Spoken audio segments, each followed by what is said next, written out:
So welcome to today's webinar. We are here today for Assessing Indoor Heat Risk, Data-Driven Insights from Chicago. I'm Twyla, I work at Illinois Green Alliance, and I am introducing this program on behalf of Mohammed Haidarinejad, who is the Associate Professor in the Department of Civil, Architectural, and Environmental Engineering at Illinois Institute of Technology in Chicago.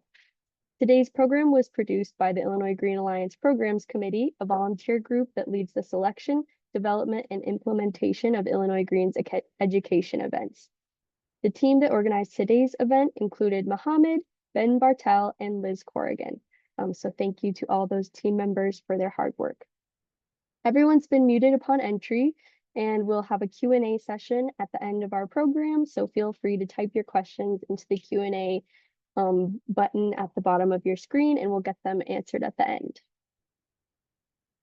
For those of you who are unfamiliar or joining us for the first time, Illinois Green Alliance is a membership-driven nonprofit that advances sustainability in the built environment to ensure greener and healthier communities across the state.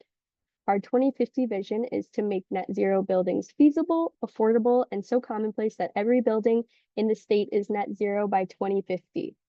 We accomplish this work through three key pillars: educating building industry professionals through webinars, panels, and tours, advancing policy to scale energy efficiency and net zero adoption, and demonstrating that high-performance buildings can work anywhere. Our members represent every sector in the building industry, from architects and engineers to building owners and construction professionals. You can learn more about membership and check out upcoming events at our website. This webinar is approved through AIA for 1 LU HSW credit and can be logged for 1 LEED AP or Green Associate CE hour.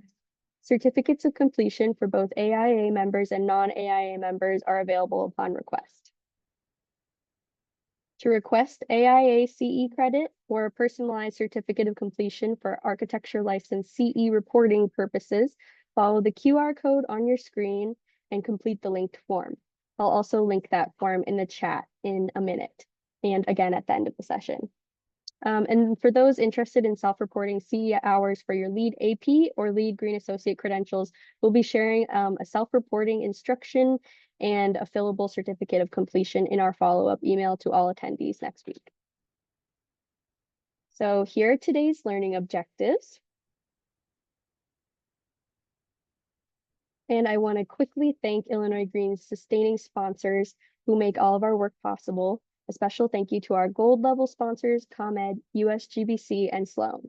If you and your organization want to commit to advancing Illinois Green's vision for a net zero future in Illinois, you can visit our sponsorship page to start a conversation today. And now we're going to get started with today's program. I want to introduce our fantastic set of speakers. Dr. Daniel Horton is an associate professor in the Department of Earth, Environmental, and Planetary Sciences at Northwestern University, where he leads the Climate Change Research Group and the Buffett Institute for Global Affairs Defusing Disasters Global Working Group. Rachel Schude directs research and innovation work at Elevate. The organization's mission is to provide safe and affordable heat, power, and water for people in their homes and communities. In addition to extreme heat, she's led local, regional, and federal R&D work on healthy homes, indoor air quality, building energy efficiency, building performance and beneficial electrification, municipal and regional energy and climate planning, and her team's work on dynamic electricity pricing, solar, and water solutions. Ruth Schmidt is an associate professor at the Institute of Design at Illinois Tech, whose research sits at the intersection of behavioral science, humanity-centered design, and complex systems. And our program today is going to be moderated by Mohammed Haidarinejad, if he's able to join us again. And he is an associate professor at IIT in the Department of Civil, Architectural, and Environmental Engineering at Illinois Institute of Technology. So again, we'll have a Q&A session at the end of this program, so feel free to add your questions to the Q&A button at the bottom. You can also upvote other people's questions. And now we're going to get started.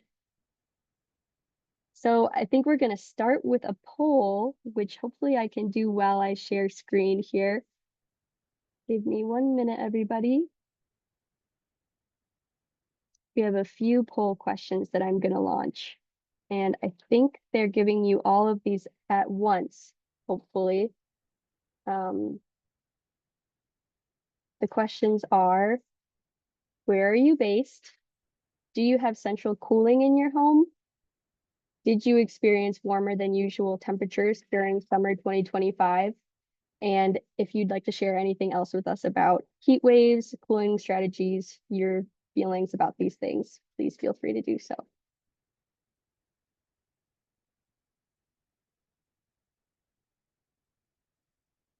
And we have a lot we want to get through today, so I'm gonna close this in just a minute. So get your last responses in now.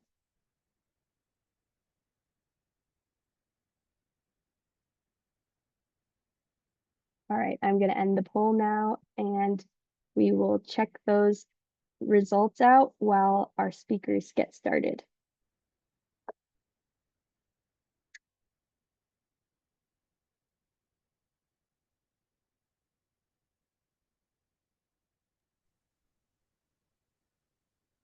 Howdy, folks. I am Dan Horton. I'm a professor at Northwestern in the Department of Earth, Environmental, and Planetary Sciences. And today I'm going to be talking to you about characterizing extreme heat vulnerability in Chicago with public health data and community, municipal, and academic expertise. And this presentation is kind of the setup for the following conversations that will be led by Rachel and Ruth. Slide. Thank you. So why might we be interested in characterizing heat vulnerability in Chicago? Well, we have some historical motivations in the city. Some of you on the call may be familiar with the 1995 heat wave. If you're not familiar with the event, it was about a 5-day event of severe heat in the city. And when all was said and done, about 700 people died prematurely over the course of those 5 days. And so it was a mass casualty event. And it was a real wake-up call for the developed world in terms of dealing with heat and heat vulnerability within communities. Chicago has learned a tremendous amount from this event, but it still lingers in the memories of the residents of Chicago, and it still helps motivate some of the work that we do today. Slide. So in addition to that historical motivation, there's also direct policy motivations for doing the work that I'm going to talk to you about. And those policy motivations come from the 2022 Climate Action Plan that was published by Chicago. And within Pillar 5 of that plan was a strategy to action C. And essentially it said, develop a heat vulnerability index and integrate into planning and development, community safety, and public health planning processes beginning in 2023. And so this is the city making a promise to its residents that it would develop a heat vulnerability index and use it in planning moving forward. And this language being in the Climate Action Plan is the direct result of the activities of Rod Mansour, who at the time was the Director of Innovation at the Chicago Department of Public Health, and Kyra Woods, who at the time was at the Chicago Department of Environment. Subsequently, these two members of the city governance joined our working group and helped facilitate the creation of the Heat Vulnerability Index. Next slide. So how did we go about doing this? Well, I'm at Northwestern, and Northwestern has an institute called the Buffett Institute for Global Affairs, and they host what are called idea incubation sessions. Essentially, you take a number of faculty members and you stick them in a room for several hours and make them come up with a good idea. And in this case, I invited Rod Mansour to join this idea incubation process. And ultimately, after those several hours, we came up with the idea that Northwestern would lead an initiative to help the city develop a heat vulnerability index. And the heat vulnerability index would have certain rules and a certain approach, and I'll get into that in future slides. Next. So ultimately, we came out of this meeting with a goal to build a heat vulnerability assessment tool for Chicago. Next. With the following objectives. This tool would need to help identify heat vulnerable residents and populations. And then once the tool is created, it could help in the design of solutions and interventions that could reduce the vulnerability. And the tool can help in the allocation of resources to build resilience within these communities. Kind of the idea that we know heat waves are coming, and we need to have tools to design against that heat. And then lastly, our approach, and this was kind of the important part of the process. Number one, the tool needed to rely on public health data. Public health data is a very protected category of data. And so working in concert with the Illinois and Chicago Departments of Public Health, we are able to obtain highly protected public health data to use as the foundation of our tool. The second thing was that the tool needed to be community driven and community engaged throughout the entire process. So what this means is that from kind of day one, we had community members in our meetings, and we had this two-way learning where academics and municipal leaders and community members talked and relied on each other to better understand different sources of knowledge, be it academic knowledge, be it municipal knowledge, or be it the lived experience of our community members and what they know to be important for heat vulnerability. Next slide. Okay, so that was the approach that started over 2 years ago. And since then, we've been having bi-weekly meetings. Next.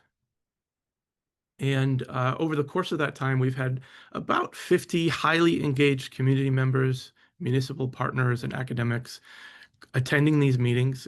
And we also have a number of active subgroups that work on data analysis, community engagement, and ultimately policy recommendations. Next.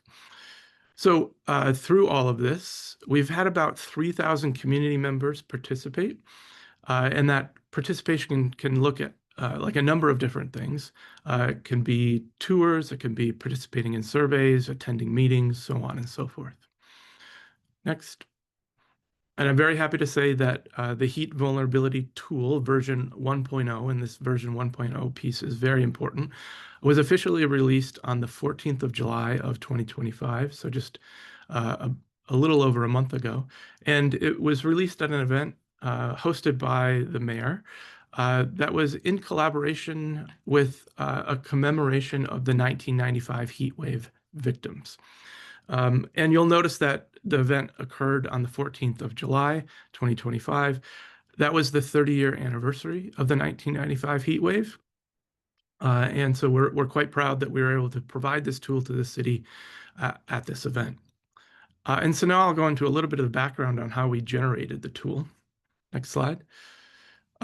Just in terms of where we are at, what you're looking at here is days on the y-axis and time along the x-axis. And this is just the number of heat waves we experience per year. You can see that there was a lot of heat wave days during and around that 1995 heat wave event. But in general, you can see that we're trending upwards, and this is a direct consequence of human-caused climate change. You probably didn't need to see this chart to know that we are experiencing more hot days as time marches along. Next slide. So what we're able to do with that temperature data and that heat wave data is link it with the mortality data that was shared with us by the departments of public health. And what we do with that is calculate what's called excess mortality. And that's basically an analysis that tries to figure out how many extra people are dying on heat wave days versus non-heat wave days.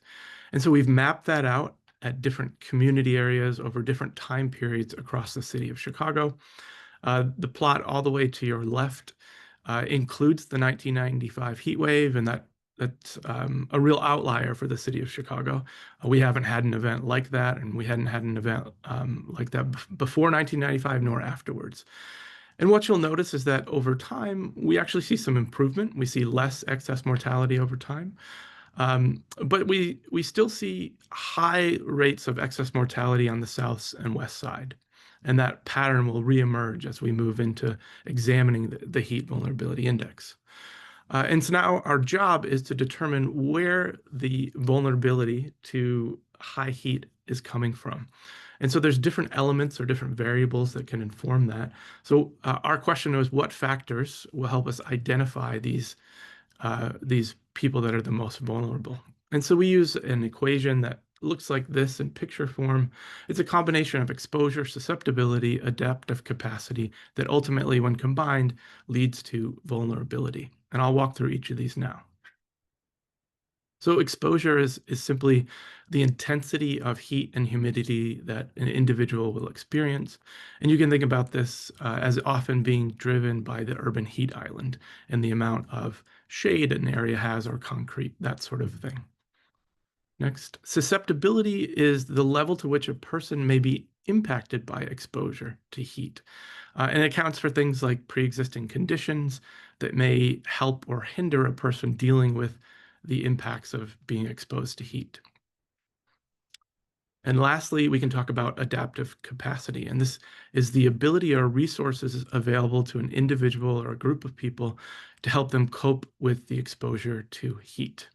And you can think about this as like access to air conditioning or cooling centers. And so we take all of these things, all of these factors, and we combine them into a vulnerability score. Next slide. So when we think about these sort of factors, one of the things that we wanted to do is talk to community about what variables might help inform these three different categories. And to do this, we had a lot of community engagement and what ultimately became a whole bunch of listening.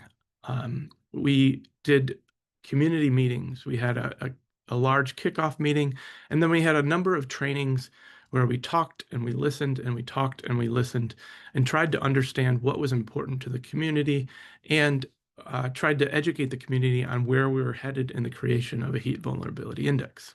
Next slide.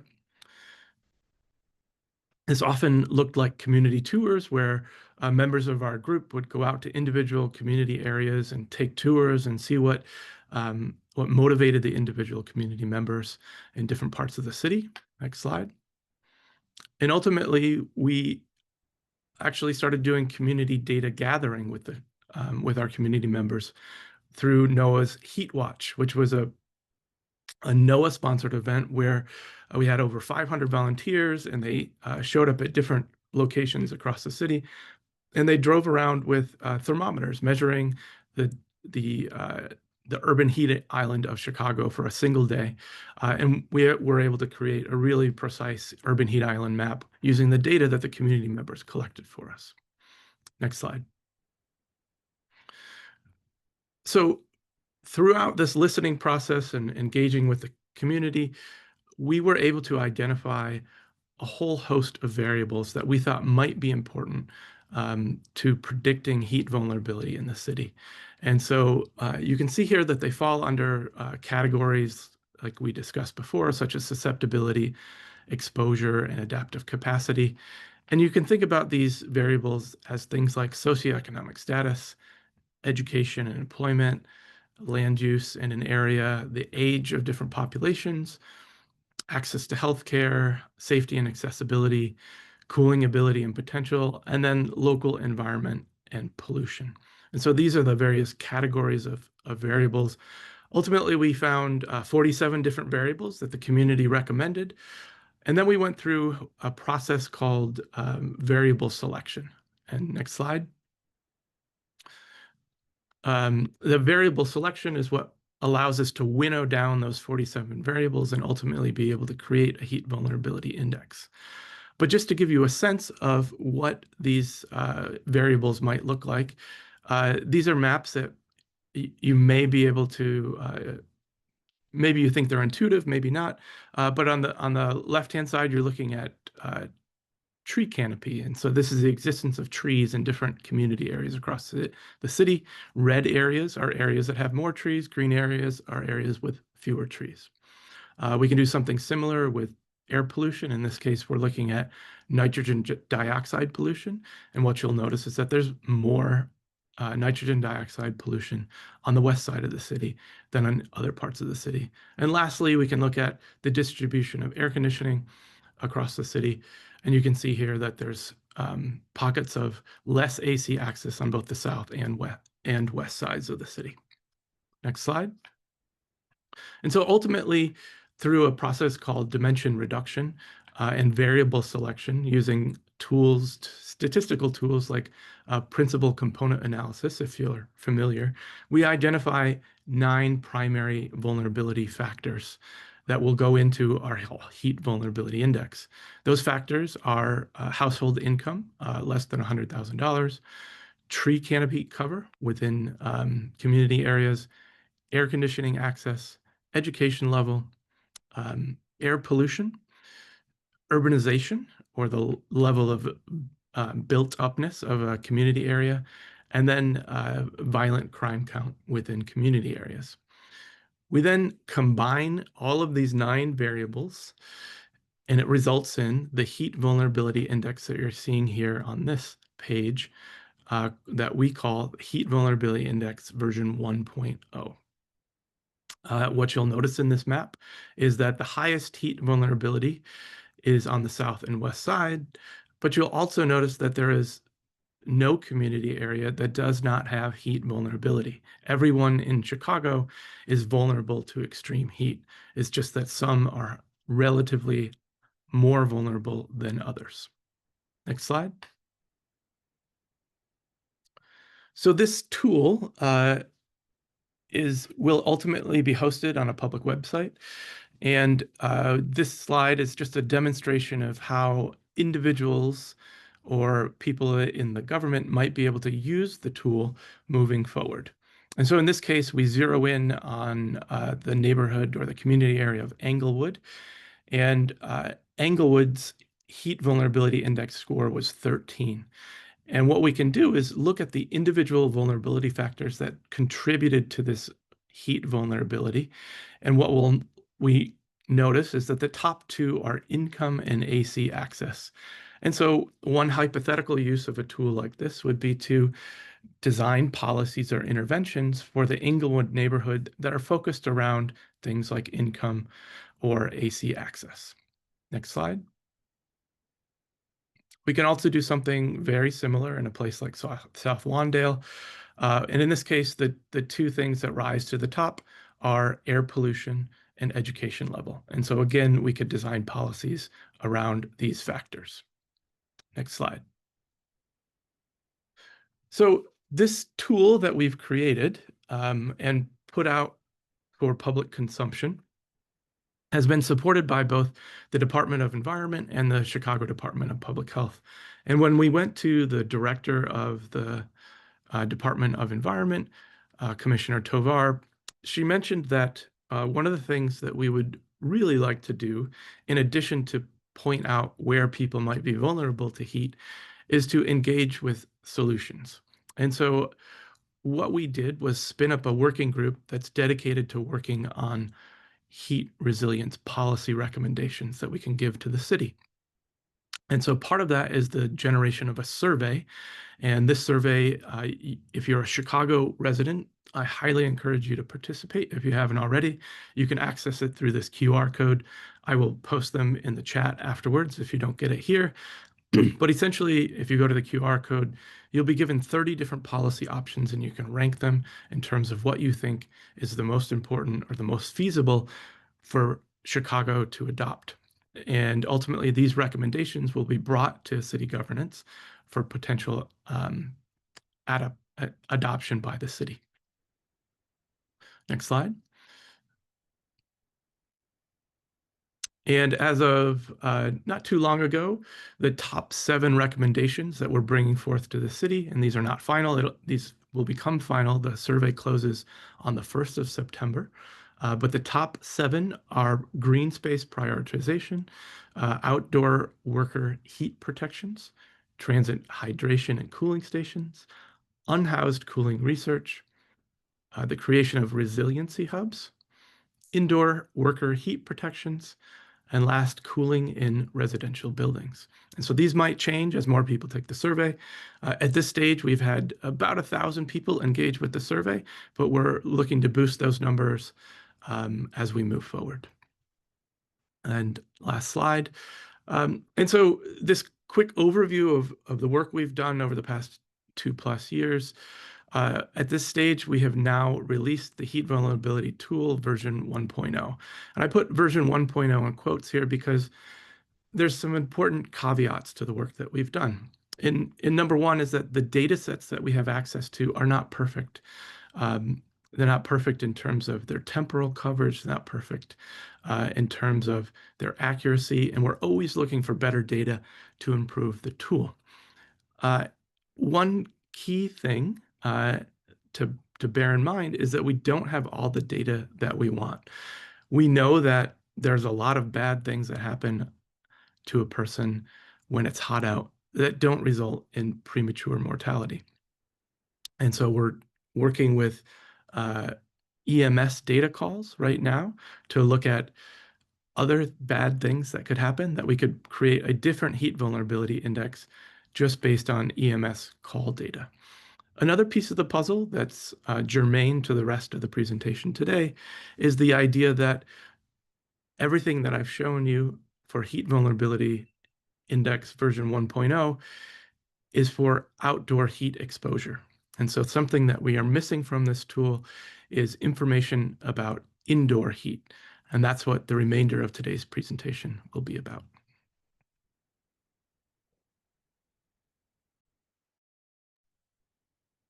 Thanks, Dan. Next slide, please. I'm Rachel Shag from Elevate, and this study precisely looks at indoor air temperatures and relative humidity in 10 Chicago homes without central air conditioning, representing the 5 most common housing types in the city of Chicago, which is approximately over 300,000 buildings. And this was completed during the summer of 2023 with Mohammed and his team at Illinois Tech. And it was done as part of the Defusing Disasters Initiative Working Group. And the study looked at these homes in July, August, and September, primarily a little bit in June, some of the homes, and captured 2 heat waves in July and August in conjunction with the NOAA Heat Watch event that Dan talked about. So we have data indoor and outdoor of what that temperature differentials are across neighborhoods, and then also within the homes at the same time period. Next slide, please. So exposure to indoor heat is, as Dan mentioned, less studied than outdoor heat and could be a better predictor of personal heat exposure, since most people spend the majority of their time indoors, particularly at home. And we know that there's considerable variation that exists at the household level scale that's not apparent at the city scale. And this is obvious, but not really well understood. So if 2 houses are right next to one another, they could have very different indoor air temperatures, depending on the building architecture, the design, the orientation, the materials, the ventilation, and particularly access to cooling and AC in their homes. And we also know that extreme temperatures can be exacerbated indoors. So, and temperature studies have also demonstrated that temperature and humidity vary significantly across home, despite having similar outdoor conditions. So that was the basis and kind of the reason why we wanted to do this. So we were measuring indoor home temperature differentials also on different floors. So between different homes types, but also on different floors. And then we also wanted to survey homeowners on their adaptive capacity and their passive cooling strategies.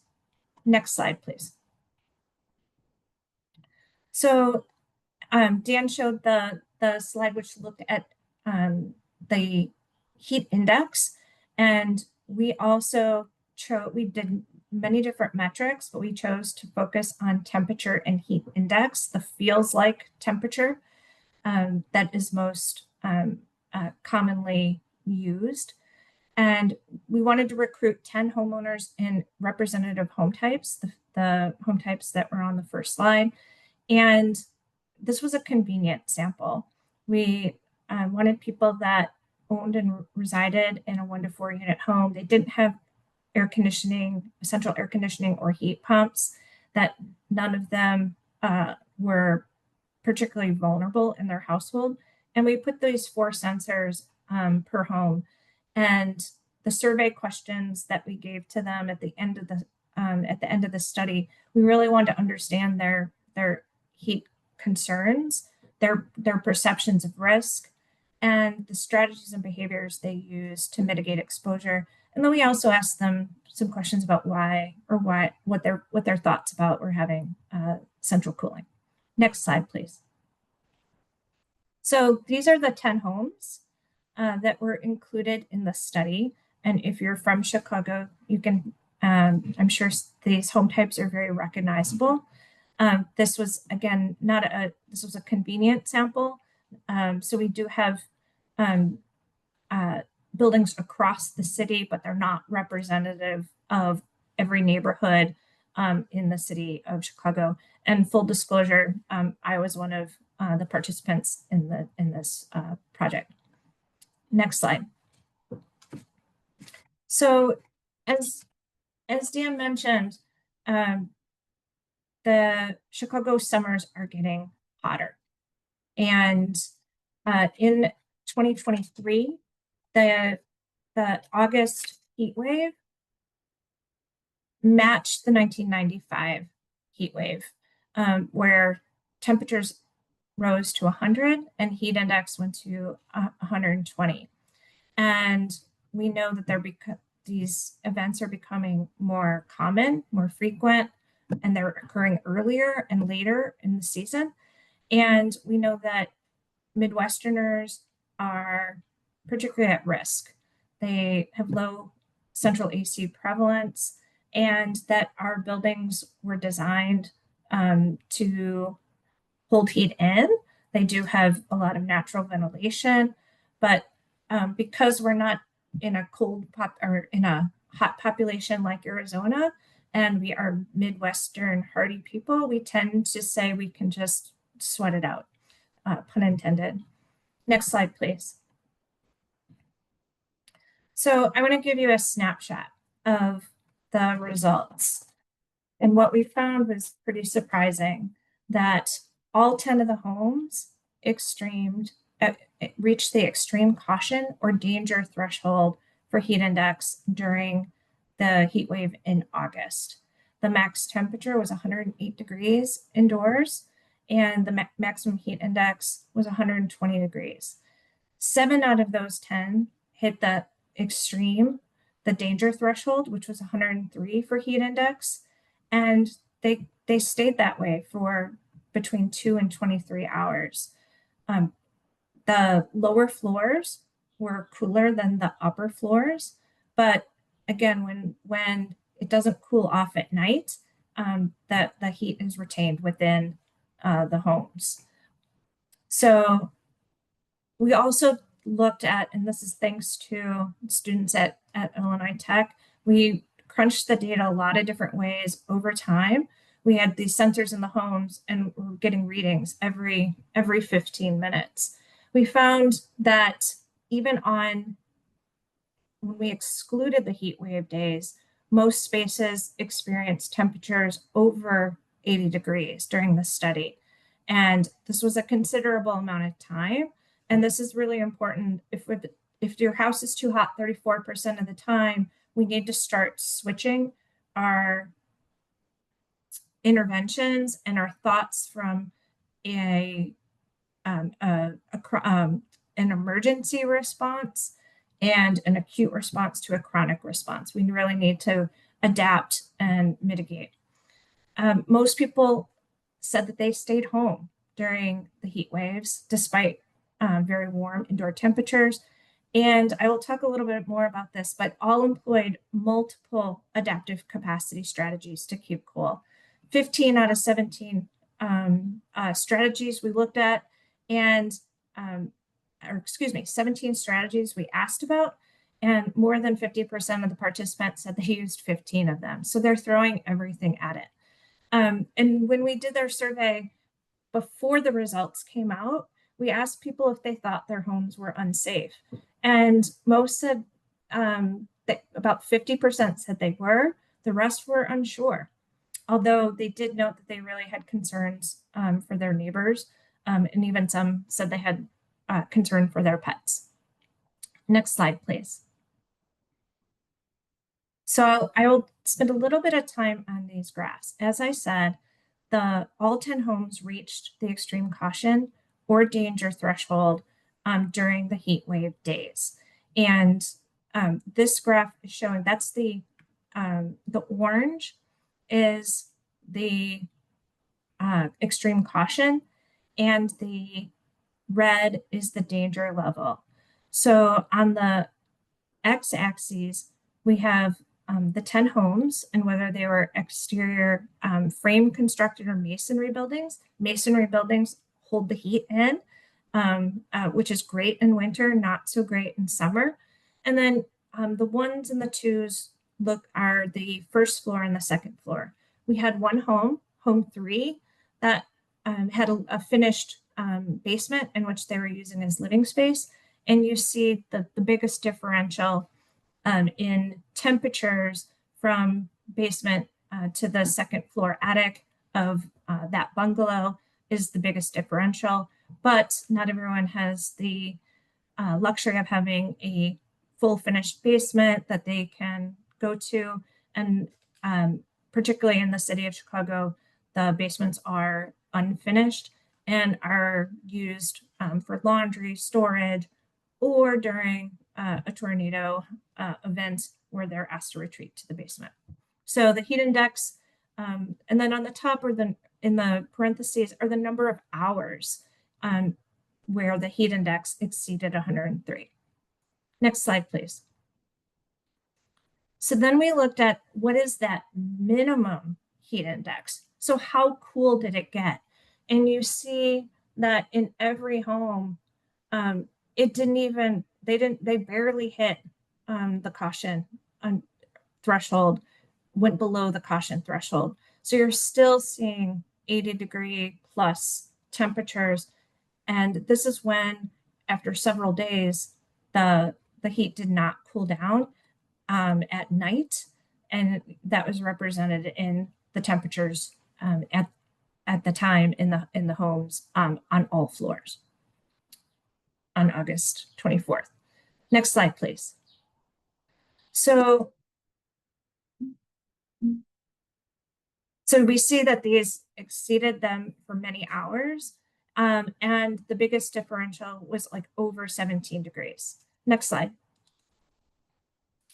So I'm going to go through these really quickly. As I said, we did a survey with questions about extreme heat risk, perceptions, and strategies. And I mentioned, so here are some quotes that people said about their risk. And I want to say one that was quite striking. They said, I'm mostly concerned about others who are sensitive to heat. I've never had AC growing up, so I'm used to using fans, opening windows at night, etc. And we do have one room with AC, which we can retreat to. And I put that emphasis on there, the idea of retreat, right? You can do this for a little bit, but you can't do this for 34% of the days during summer. You have to go to your kitchen, you have to make dinner, you have to cook. And your teenage children do not necessarily want their parents sleeping in their one air-conditioned room. Next slide. So we looked at, I mentioned the heat adaptation strategies, and we asked about 17 different strategies, and the least one used was leaving the home.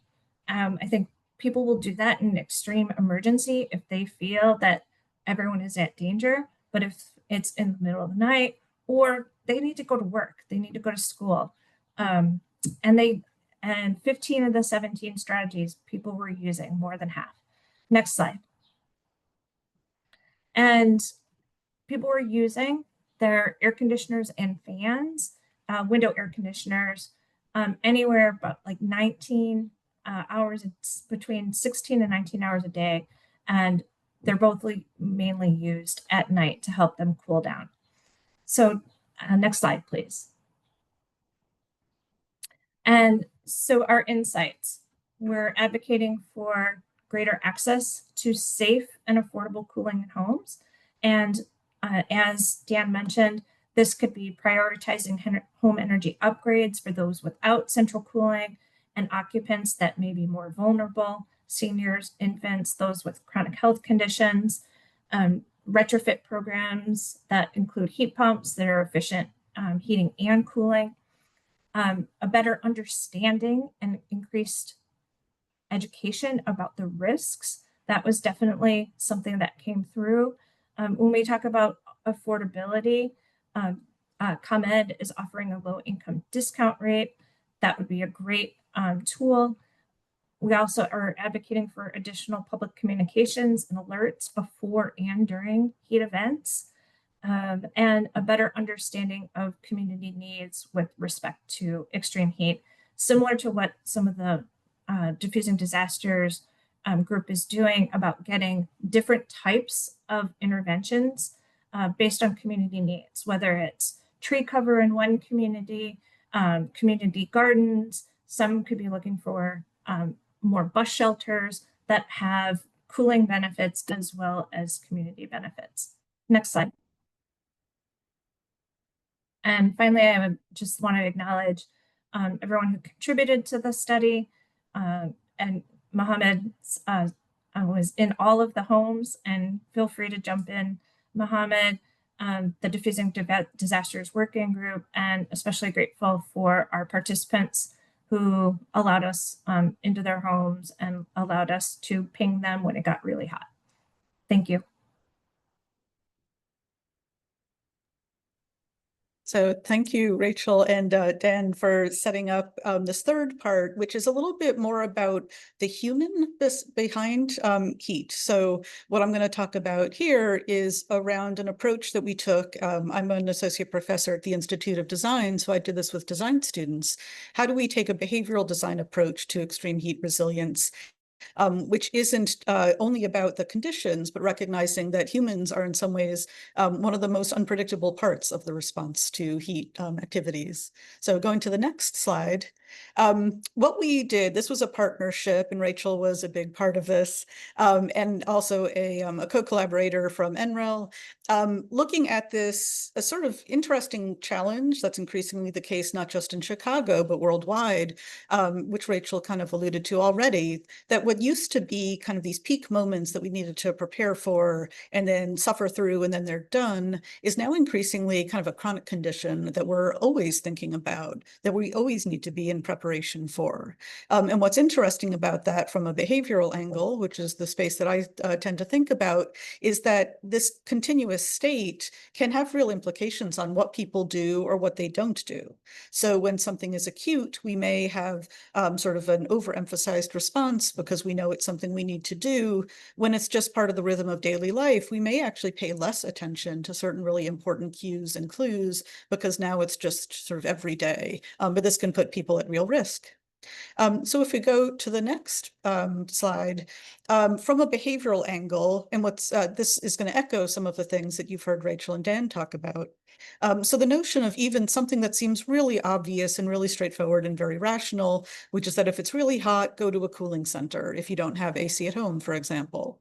But there are lots of reasons why people choose not to do this, which may seem irrational or kind of illogical from a policy perspective, but are very real and very reasonable to the people who are actually sort of doing these activities. So I saw that there was a question in Q&A, for example, about why violence was such a strong predictor, such a strong influence on the heat vulnerability. And part of that is that if you're worried about leaving your home, either leaving it behind or getting to a cooling center, you may not do that. You may feel it's safer to be at home rather than going outside, even if it's cooler at that area.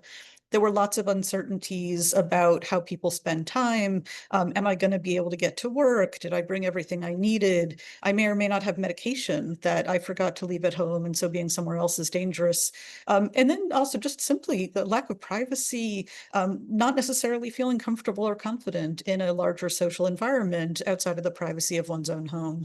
So all of these are really quite reasonable human responses, but they can keep people from doing something which is really sort of smart from a heat perspective, and it just makes sense for other reasons. So another consideration, going to the next slide, is the nature of resources and what we have or don't have. And this notion, I think Dan alluded to, of adaptive capacity, right? What we may or may not be able to do. So in some cases, that is reliant on historical memory. Sometimes if you know that what happened the last time around, people who have been around in Chicago, for example, since 1995, may harbor really strong memories about what worked or didn't work, or that they were less protected or less considered than other communities. So that can really impact how we think about the overall safety and who we rely on. There are also some interesting aspects of even who gets consideration and where infrastructure is distributed throughout the city. So sometimes that infrastructure can be sort of the hard infrastructure, built environment, even tree canopies, but that can sometimes overlook the importance of social networks. For example, in 1995, one of the strongest indicators of mortality was that people didn't have folks checking in on them. And if you're by yourself in an unair-conditioned home, that puts you at much higher risk than if you have folks nearby who are willing to look in. And a last element, of course, is that even looking at calling certain communities resource poor or resource rich can start to create an us versus them, which is less than helpful when there are specific community needs, but also it can set up these discrepancies and these sort of antagonistic relationships. Finally, a last consideration from a behavioral angle, going to the next slide, is around the idea of, oh, sorry, next slide. Oh, thank you. Just where power resides, right? Similarly, as different communities have different elements of sort of where they have resources, power is a huge indicator of what people may or may not do. So people on the receiving end, workers, for example, either indoor or outdoor, both of which I saw made Dan's list of the top 7 issues, may have a really difficult time, more than you might if you're just comfortably in your home, for example, if it's a matter of job security versus being reliant on having protection from heat, for example. So that kind of safety can really weigh in. There are also asymmetries of power. If you have an employer who wants people to show up to work, and even if there are legal obligations that they may have about keeping things at a comfortable temperature, that doesn't always follow through. And people may feel, again, at risk if they're looking, they may feel that their job is at risk if they ask even further. And then finally, we all like to feel like we're in control of our own environment. And there may be times when people feel like, similarly to what Rachel described, this ability to sort of just struggle through it, we're Chicagoans and we're tough, can sometimes put people at a disadvantage because they're overweighting that sense of sort of ownership and accountability when they really could take more preventive measures. So moving to the next slide, there was a class that I ran last year, again with Rachel and some folks from NREL, that was looking at not just these as kind of heat challenges, but as real human behavioral challenges. And one of the things that we realized is that even if there's the best possible action plan out there, people may not respond to it in the way that policymakers intended. And that is because there's been a great deal of research in the behavioral science community, for example, about why people tend to do certain things, even if all the data may line up, that is encouraging them to take what should be seen as rational action. So what we did in this class, which was about 14 master's students here at the Institute of Design, was to think about, well, what are some interesting strategies that don't just look at the data, but also make this a real human story? And what we did and came up with, if we go to the next slide, was looking at how do we dissect and understand how human behavior functions within larger systems.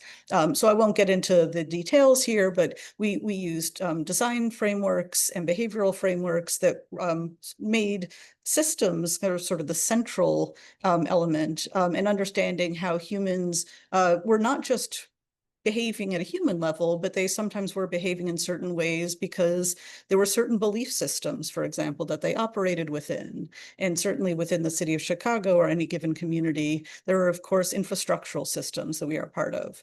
So we took this sort of multi-tiered approach where we looked at people and their behavior, we looked at the infrastructures that they resided within, and we also looked at what are some of those underlying mental models and belief systems that sometimes are just as important and just as powerful and a little bit more hidden in plain sight, but can really impact what people choose to do or not.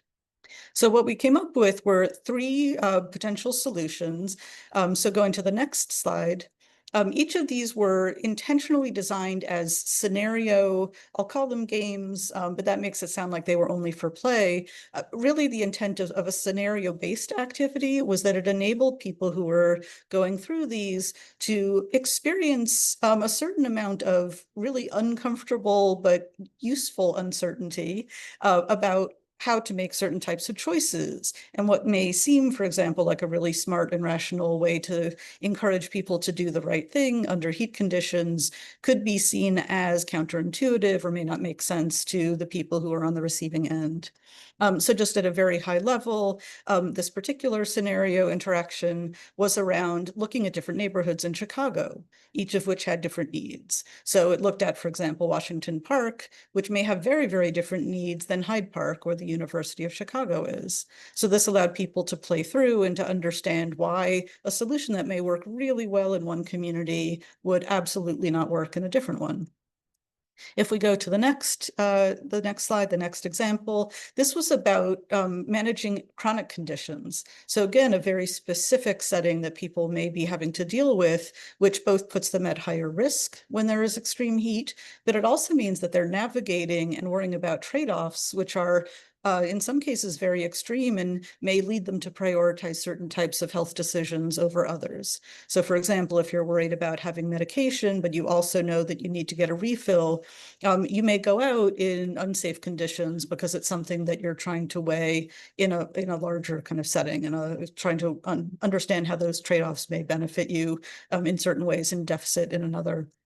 And then finally, the last interaction scenario that we did in the next slide was around the idea of employers and employees. So again, recognizing that indoor and outdoor employees may have very different considerations, are putting themselves at risk by being outdoors or potentially at unsafe conditions, but recognizing that employers also had different perspectives. So this wasn't about good guy and bad guy interactions, but recognizing that this real diversity of perspectives may lead us to take certain choices or to go in certain directions that may benefit us in the short term, but we're going to be detrimental in the long term. But again, most importantly, it allowed people to really experience a little bit more directly and at a human level why some of these trade-offs were occurring and what were different ways to talk through them. So if we go to the next slide, just at a high level, the formatting is weird, sorry. But at a high level, there were kind of a few significant ways in which we noticed through early prototyping that people really did learn. One was just to understand heat resilience more, understanding how, for example, resource scarcity mattered, or what behavioral biases underlay some of these decisions.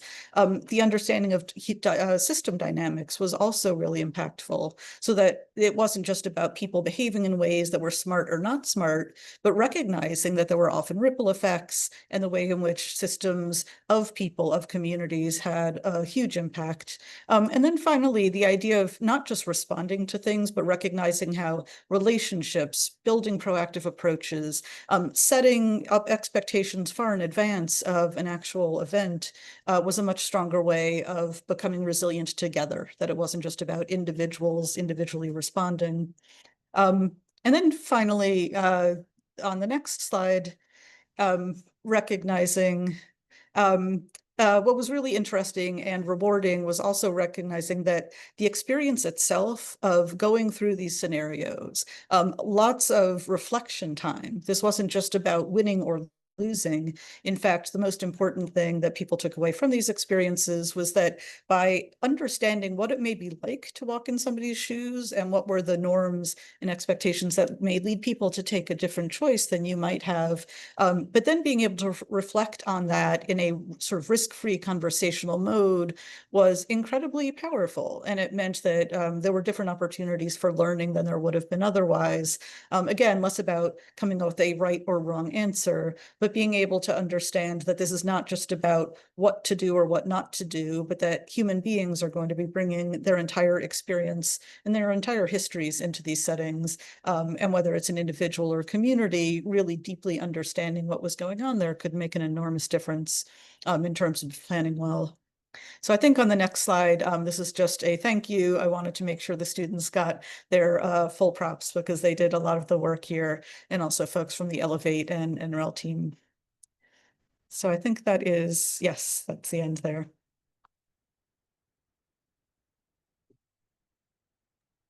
Thank you so much. Thank you, everyone. Sorry, I had to step out at the beginning for the fire drill, but I'm back.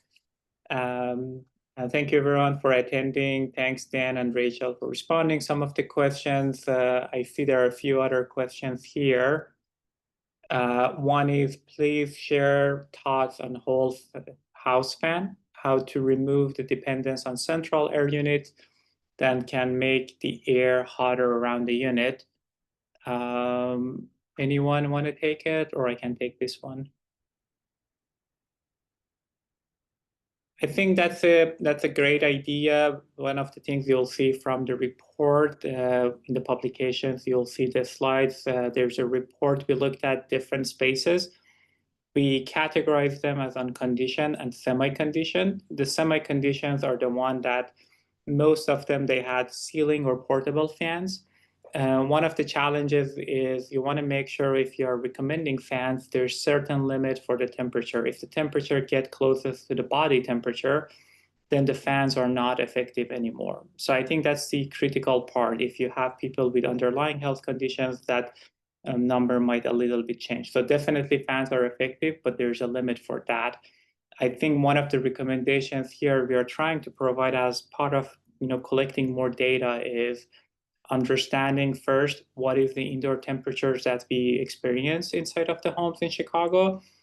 We never had that measurement before this study. And then after that is recommending policy. So for example, if the house is going through like major retrofit for adding heat pumps, so then you can add the element for having the cooling capacity in the building. So this is just a starting point to quantify the indoor temperature inside of these homes. There is also another question of the 700 unfortunate deaths in 1995. Do you know how many could have been prevented by having installed indoor AC units?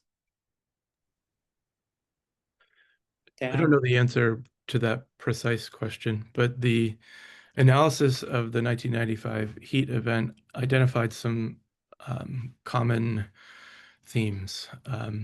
One of the common themes is that many of the people that passed away were elderly. Another common theme that was identified was that many were isolated, so they didn't live with other folks. And then the third common theme is that many were from the Black community. And so these three factors kind of combined to lead to many of those deaths. And one of the lessons I think that we can take away from just those observations is that one of the best preventative measures that we have for preventing heat-related mortality is checking in on our neighbors. And it's a really simple thing that we can do. It doesn't require city government to spend a bunch of money. It just requires people to check on their neighbors. And that's a huge, probably the biggest lesson we can take away from the 1995 event. Thank you, Dan.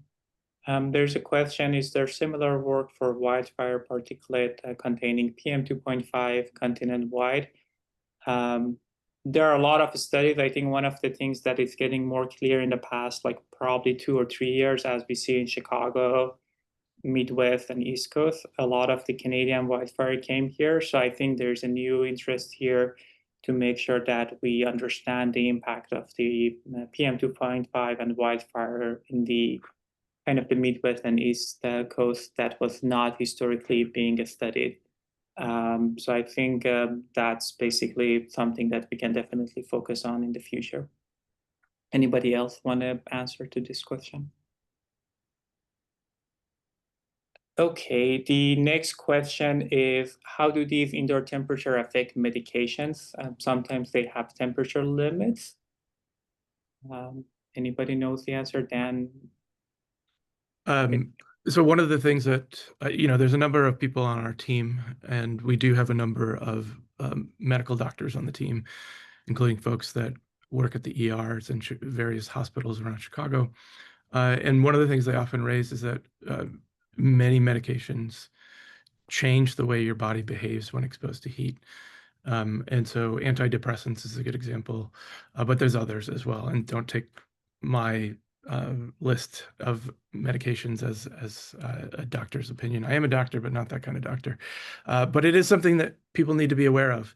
And people are vulnerable for many different reasons. It could be that people are young, people are old, or it could be the medicine you're taking. And so these are all things that people need to be cognizant of. Thank you, Dan. The next question is, can policymakers be convinced heat resilient isn't it an acute problem, but a chronic problem? This is probably the most important thing I learned from this presentation. I mean, I can jump in and say that I agree. It's a really important consideration. It's also extremely difficult, in part because it's a shift in mental models, and it's also often a shift in the way that policy historically may have been considered, right? You may be solving the problem quite differently if you're looking at something as let's leap to a response and to be reactive to something which is happening in an acute way, versus recognizing that a lot of the both hard and soft infrastructural things, whether it's people, whether it's the ability to maintain, for example, different kinds of conditions in a different kind of way. So I would tend to agree it's a really important consideration. I hope that's something that we all continue to discuss. I think it's something which in many of the kind of conditions that we're looking at, where we're not just problem solving after something happens, but being more thoughtful about the changing conditions more broadly. So I wish I had an absolute answer, but I would agree that that's a really important way that we need to think differently. And that has its own challenges, but is really important. And Lauren's prompt question also ties back to the QR code that Dan mentioned about telling policymakers what types of solutions. And it's not, an either or, it's all of them. It's a multifactorial problem that needs multiple solutions. So definitely, if you are living in the city of Chicago, please take that survey and tell policymakers what you would like to see. And I'll just follow up with that. And please share the survey. And I promised I would put it in the chat, but I am functionally not able to put it in the chat. And so it will be emailed to everyone that's attended. Thank you. Next question is, how does air quality from Canadian wildfire smoke relate to the indoor air temperature? Are people keeping windows closed because of the smoke, or are they opening windows to reduce indoor temperatures even though they are exposing themselves to the smoke? These are great questions. I don't honestly know the answer, but I think it's something that definitely warrants additional research, because you're having two extreme events together, extreme heat and also like the outdoor pollution that coming to the space, unless anybody else has other answer. I think it's important to note that poor air quality existed before Canadian wildfires visited us. And Chicago has pockets of poor air quality, particularly on the south and west side. And the combination of poor air quality, which stresses your body, and high heat further stresses your body. And so they're kind of a dynamic duo in terms of how they influence health outcomes. And so it's important to think about both of these in concert. And one of the one of the findings from our work developing the heat vulnerability index was that it turned out that the areas of Chicago that had the worst air quality also had the highest heat vulnerability. And there's a synergy there. Thank you, Dan.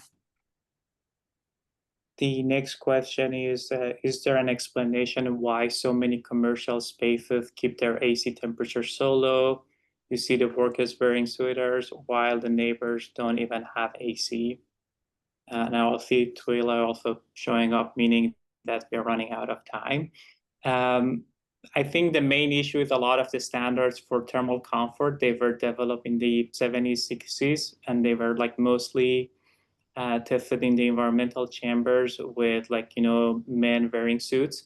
So that's why a lot of time those numbers are outdated. There are a lot of new studies coming out to improve those numbers, but that's one of the underlying issues with the existing building stock. We are relying on some of the old standards that they are not anymore applicable. Twila, do we have more time or we have a few more questions?